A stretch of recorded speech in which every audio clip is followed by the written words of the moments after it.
I'm Diane Sare. I am the New Jersey representative of the LaRouche slate of 6 candidates for the U.S. House of Representatives. I am here at the conclusion of extremely lengthy energy master plan hearings of the Governor Christie administration, and I would say that master plan is definitely the right name, or maybe final solution.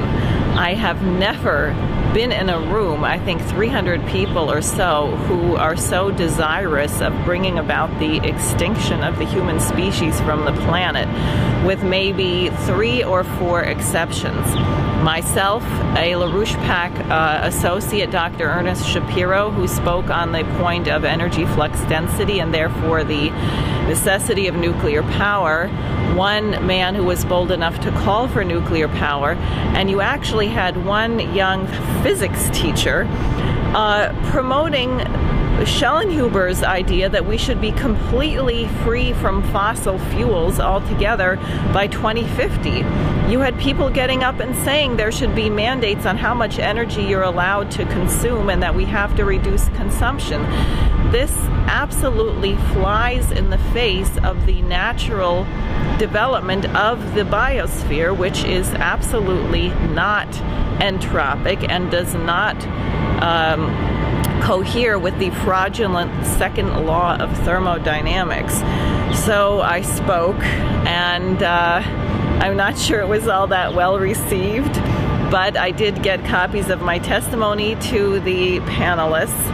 I think for anyone sane in there, it was refreshing to hear someone telling the truth. And all I can say is that LaRouche was totally right in his webcast on the criminality, the genocidal, homicidal nature of the environmentalist movement, and that I would urge everybody to take the statement of my colleague, Keisha Rogers, on the urgent necessity of getting Glass-Steagall reinstated right now so we can launch an energy-dense industrial recovery, and obviously that demands the necessity of removing Governor Christie's skinny clone from the White House, President Barack Obama, who must be impeached or removed under the Section 4 of the 25th Amendment immediately.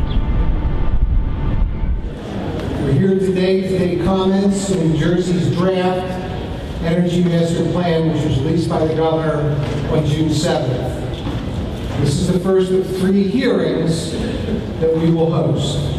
Good afternoon. Good evening. Good evening. Thank you for extending these hearings. I am Diane Sare, and I am part of a national slate of 6 LaRouche Democrats for U.S. House of Representatives. I reside in Hackensack. I'm here today because the implications of the conclusions of Governor Christie's draft Energy Master Plan are far-reaching and genocidal. Let me just situate my comments by pointing out that 12 million people in the Horn of Africa are currently threatened with death by starvation. In the United States, for the first time, life expectancy is declining. Governor Christie's green energy role model, President Barack Obama, has a so-called science advisor, John Holdren, who is an advocate of the anti-scientific position that the world can only sustain 1 billion people. And internationally, a report has recently been released by a German government science advisor who has the dubious honor of having been knighted by the Queen, Hans-Joachim Schellenhuber, which calls for establishing new supranational bodies to force the reduction of global dependence on fossil fuels while excluding the use of nuclear power, thereby mandating a radical reduction in both energy and food consumption. These policies are already having the genocidal results their authors intend. Furthermore, there is a financial component of this criminal insanity.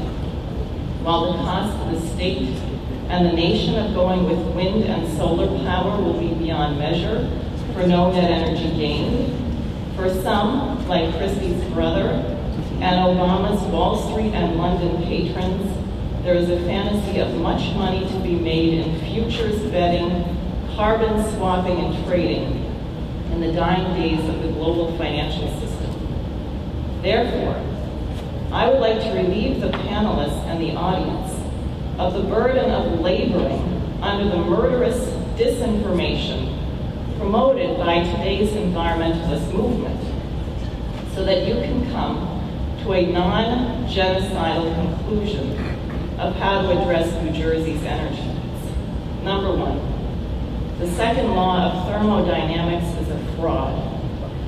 Number two, carbon dioxide is not a pollutant. Number three, there is no such thing as man-made global warming, and in fact, we are most likely headed for a period of global cooling, which is also not caused by human activity. Now, on the first point on thermodynamics, the doctor referenced the development of mountains that saves me going through 1 billion years of evolution. So we'll skip that, but the point is the natural progression is for higher levels of energy flux density, greater amounts of energy packed into smaller areas. It is from this standpoint that solar and wind energy are actually destructive of the biosphere because they violate that principle. For this reason, they are a form of pollution.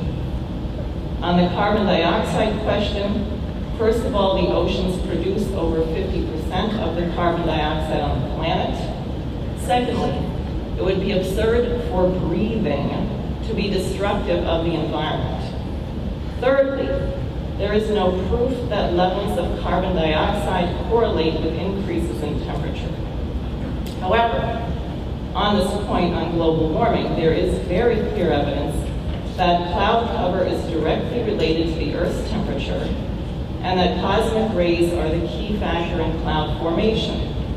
I will submit the charts from the Danish scientist Svensmark that show an extremely high, almost one-to-one statistical correlation between the activity of our sun, which prevents intergalactic cosmic rays from hitting our atmosphere and forming clouds, and the Earth's temperature.